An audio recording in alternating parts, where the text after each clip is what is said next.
With the exception of a few specific instances, the Biden regime has been awfully quiet since the beginning of the year, really. Like, they haven't really done much outside of saying, oh yeah, Stephen Breyer's going to retire and we're going to replace her with the blackiest, womaniest candidate I can possibly find. Or somebody in the administration can find. But I've been cautiously peering in to make sure that nothing really fucked up is happening, okay? But hey, you take a look at and you don't really have to dig that far in this administration. You find out that the Iran nuclear deal, Biden's trying to re-engage in that because that's the best thing to do, obviously. Fuck's sakes, dude. Talks to salvage the Iran nuclear deal resumed quietly in Vienna earlier this week. Vienna, indirect talks between Iran and the United States on salvaging Tehran's 2015 nuclear deal with world powers resumed Tuesday after a 10-day break, but envoys gave little away as to whether they were closer to resolving various thorny issues. If you're unaware as to what the ins and outs of the Iran nuclear deal is basically, Iran won't be developing any more nuclear capabilities, which they're just ever so close to doing. Sure. But it comes at the extortion of billions and billions of dollars from the world powers that are out there. It's just a big, guess what? We're going to blow up the world unless you pay us billions of dollars, which sure you are, pal. They have all the capabilities. They're right there, and they just keep poking them with a fucking stick. But now they're like, we're going to make something happen to this unless you pay us a bunch of money. And that's what these neocon and neo-lib warhawks are all about. So this is what's happening under the cover of night. Delegates say that the talks have made limited progress since they resumed in November after a 5-month hiatus prompted by the election of hardline Iranian President Ibrahim Raisi. Negotiations accelerated last month, but a number of vital issues remain unresolved, and Western powers say little time remains before Iran's nuclear advance make the 2015 deal restricting them redundant. Envoys went home 10 days ago seeking decisions from their political bosses to hurry things along. As officials from Iran, the United States, Russia, China, France, Germany, Britain, and the European Union began meeting in various formats Tuesday. It was not immediately clear how much progress had been enabled by any political decisions. Talks coordinator Enrique Mora declined to comment to reporters as he crossed the road between the two luxury hotels hosting negotiations on a blustery day in Vienna. I'm sure it was beautiful there, where the negotiations began 10 months ago. Hours later, Iran's chief nuclear negotiator Ali Bagheri Karani, sounds like something that should be yelled after one of these missiles get detonated, arrived for talks. After a short break, the 8th round of Vienna talks have resumed. Iran's mission to the United Nations in Vienna said on Twitter with a picture of Bagheri Khani meeting Mora. All of that is wonderful, and why would we want to be engaging with a bunch of fucking weirdos like this to just spend billions and billions of taxpayer dollars? Is because that's what Biden wants to do, because he knows better, and big governments know better how to spend your money than you do, because they need to go ahead and support people who would enable activities such as this. This is disturbing as fuck, by the way. So if you just wanted some of the Iran nuclear deal talk, this is where all of that stuff ends.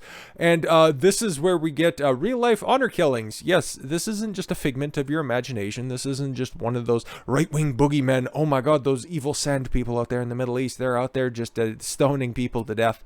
To be fair, there's no stoning that's happened here. No, it's just a dude beheading his fucking child bride. Yep. No, I'm not going to show you any fucking heads a-swinging, but... wow, it's something. Appalling video shows Iranian man carrying wife's head after honor killing. Excuse me, what? You can watch some of the video here if you're so inclined, but this is shocking and incredibly, wow, words escape me. A shocking video captured an Iranian man grinning as he walked through the streets, clutching the severed head of his 17-year-old wife. What could she have possibly done? Who he decapitated in an honor killing, according to a report. The gruesome footage shows Shahzad Haidari strolling through the neighborhood of Avaz, a city in southwestern, wrong direction. I wouldn't want to get that wrong, now would I?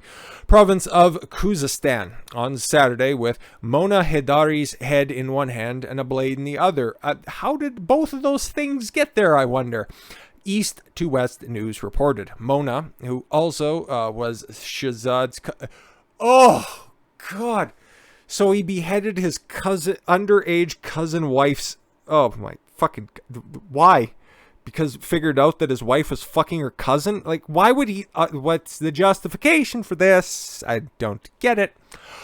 Okay, had been forced to marry him when she was... Oh, God. Yeah, peace-loving people, okay? Islam is a religion of peace.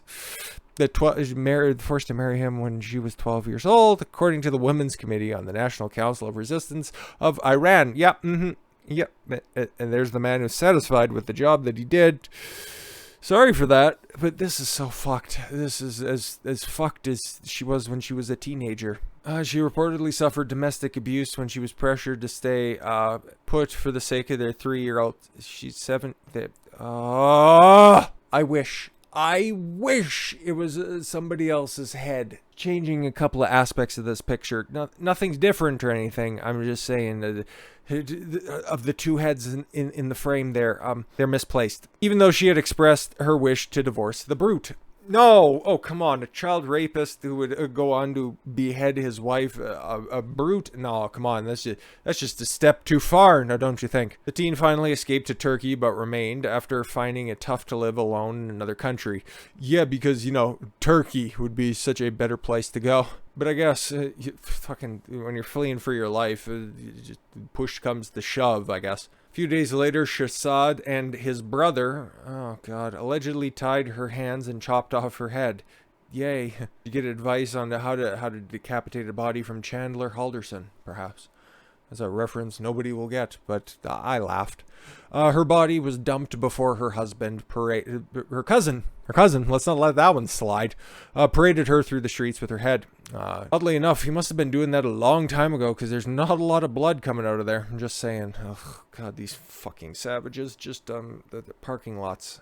We need more parking, right? You hear about that complaint a lot, and I'm thinking there's a couple of places where you could just, you know, make a lot of parking. After you clean up all the glass that would take place. Just saying, you can kill 2 birds with 1 stone. You wouldn't have to be negotiating that nuclear deal with Iran. You could just, whatever. Police official said that the motive for the murder was family differences. Yes, of course. She was smiling too much. Family differences. The 2 men were reportedly arrested, but it was unclear what punishment they are likely to face. Probably have to sharpen all of the knives in their neighbor's possession. I'm sure that'll probably be the extent of their punishment. It's a very peaceful society. Abbas Hosseini Puya, Prosecutor General of Avaz, the provincial capital of Khuzestan, said Mona had sent photos of herself to her husband from Turkey that had fueled his negative emotions. Oh, of course, that's justification. She was sending him pictures of her. It's like, I'm leaving you, hashtag Istanbul. According to the Iran International, the Women's Committee said that not a week goes by without some form of honor killing making headlines. Poor choice of words. The clerical regime's failure to criminalize these murders has led to a catastrophic rise in honor killings. You don't say. A report published in 2019, the state-run Shirak daily newspaper wrote that an annual average of 375 to 450 honor killings are recorded in Iran. Cool. Sure it's not more than 450 though. We don't know for sure, but at least 450.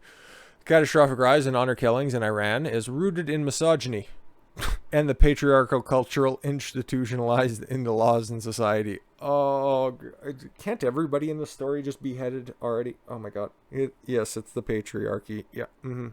No, it's not the culture that's underlying all this stuff. No, it's simply the patriarchy and misogyny. Yeah, what they didn't report was at the end of this parading of his cousin's head around the streets, he was actually struck down and killed by one of the queers that was thrown off a roof near top. Oh, God. Though the father, brother, or husband holds the knife, sickle, or rifle, the murders are rooted in the medieval outlook of the ruling regime. What's their underlying regime? What's their underlying ideology? Just you don't want to point it out. I bet it starts with an is and ends with a lam.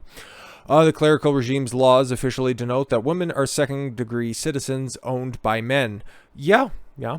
Meanwhile, the state-run news agency, Rokna, sure, those nice rounded things that you can throw at your wife in order to soften up the neck region, so sawing's not so difficult, was reportedly shut down after publishing the shocking video. Yeah, of course. This was just a man making sure that his woman does not leave his side anymore. Comrade, my friend, we should be allowed to publish video.